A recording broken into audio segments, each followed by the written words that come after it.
C'est l'une des plus grandes coopératives de blé d'Europe. Plus de 2000 tonnes expédiées chaque jour dans le monde, dont 15% rien que vers l'Algérie. Alors quand les moissons terminées, Jean-François Lépy a vu les commandes algériennes se tarir. L'opérateur est en train de charger les sacs, voilà. Il a tout de suite calculé des pertes abyssales pour le secteur. Ça va où, Nouno, celui-là? On peut dire que c'est à peu près 10 € la tonne, l'impact sur la filière. Donc, comme nous avons produit 33 millions de tonnes de blé cette année, 10 €, ça fait 330 millions d'euros d'impact de la filière. De 5 millions de tonnes exportées en Algérie en 2019, on est passé à quasiment zéro aujourd'hui. Et pour l'exportateur, c'est la conséquence directe de la brouille diplomatique entre Paris et Alger. Les autorités font un boycott de l'origine française, tout simplement, même s'il n'est pas officiel. Mais dans la réalité des faits, les appels d'offres se font sans l'origine France et les appels d'offres se font sans la participation des entreprises françaises.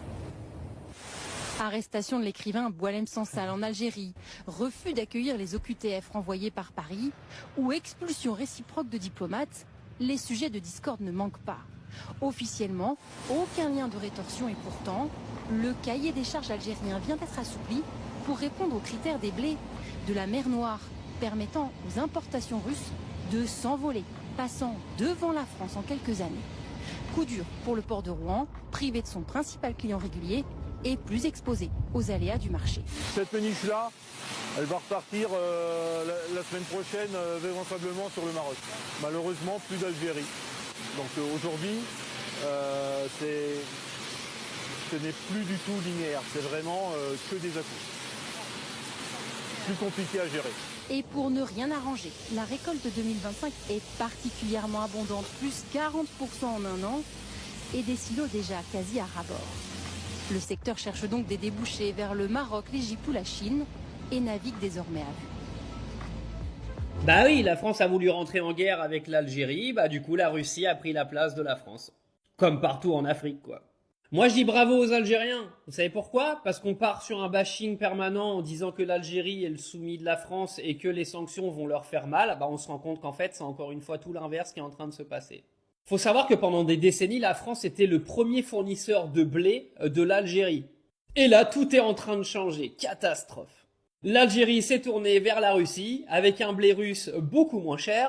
L'Algérie a assoupli un petit peu ses critères de qualité pour accueillir le blé russe. Les Russes, au niveau commercial, eux, ils pètent les prix, etc. Ouais, ils font de la quantité, eux, s'en battent les couilles. En gros, la Russie est en train de manger toutes les parts de la France dans le blé avec l'Algérie.